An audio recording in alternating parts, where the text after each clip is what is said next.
சென்னை ஓமந்தூரார் அரசினர் தோட்டத்தில் 200 கோடி ரூபாய் மதிப்பீட்டில் கட்டப்பட்டுள்ள புதிய மருத்துவக் கல்லூரி உட்பட 307 கோடி ரூபாய் மதிப்பீட்டிலான மருத்துவத்துறை கட்டிடங்களை முதலமைச்சர் செல்வி ஜெயலலிதா காணொலி காட்சி மூலம் இன்று திறந்து வைத்தார். ஓமந்தூரார் அரசினர் தோட்ட வளாகத்தில் இந்திய மருத்துவ குழும விதிகளின்படி முதலாம் ஆண்டு மாணவர்கள் சேர்க்கைக்கு தேவையான நிர்வாக கட்டிடம், தொழில்முறை பணியாளர்கள் கூடம், மாணவர்களுக்கான விடுதி கட்டிடம், நூலகம் உள்ளிட்ட வசதிகளுடன் 200 கோடி ரூபாய் மதிப்பீட்டில் நிறுவப்பட்டுள்ள அரசு மருத்துவக் கல்லூரியை முதலமைச்சர் செல்வி ஜெயலலிதா காணொலி காட்சி மூலம் திறந்து வைத்தார். இந்த புதிய மருத்துவக் கல்லூரிக்கு இந்திய மருத்துவ குழும விதிகளின்படி தேவையான மருத்துவ பேராசிரியர்கள், மருத்துவர்கள், செவிலியர்கள், மருத்துவம் சார்ந்த பணியாளர்கள் மற்றும் இதர பணியாளர்கள் என 410 பணியிடங்கள் உருவாக்கப்பட்டு நிரப்பப்பட்டுள்ளன. முழுவதும் ஏசி வசதி கொண்ட இந்த மருத்துவமனை தமிழகத்தில் தொடங்கப்படும் 20வது அரசு மருத்துவக் கல்லூரியாகும்.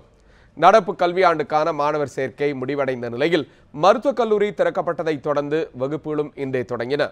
இதேபோல் கோவை, கடலூர், திருவண்ணாமலை, திண்டுக்கல், நாகை, விழுப்புரம், தூத்துக்குடி மற்றும் வேலூர் ஆகிய மாவட்டங்களில் 3 கோடியே 61 லட்சம் ரூபாய் மதிப்பீட்டில் கட்டப்பட்டுள்ள 8 புதிய ஆரம்ப சுகாதார நிலைய கட்டிடங்கள் உட்பட 307 கோடி ரூபாய் மதிப்பீட்டிலான மருத்துவத்துறை கட்டிடங்களை முதலமைச்சர் செல்வி ஜெயலலிதா காணொலி காட்சி மூலம் திறந்து வைத்தார். இதனிடையே அரசு மருத்துவமனைகளில் பிறக்கும் பச்சிளம் குழந்தைகளுக்கு 1000 ரூபாய் மதிப்பிலான பரிசு பெட்டகம் வழங்கும் திட்டத்தையும் செல்வி ஜெயலலிதா தொடங்கி வைத்தார்.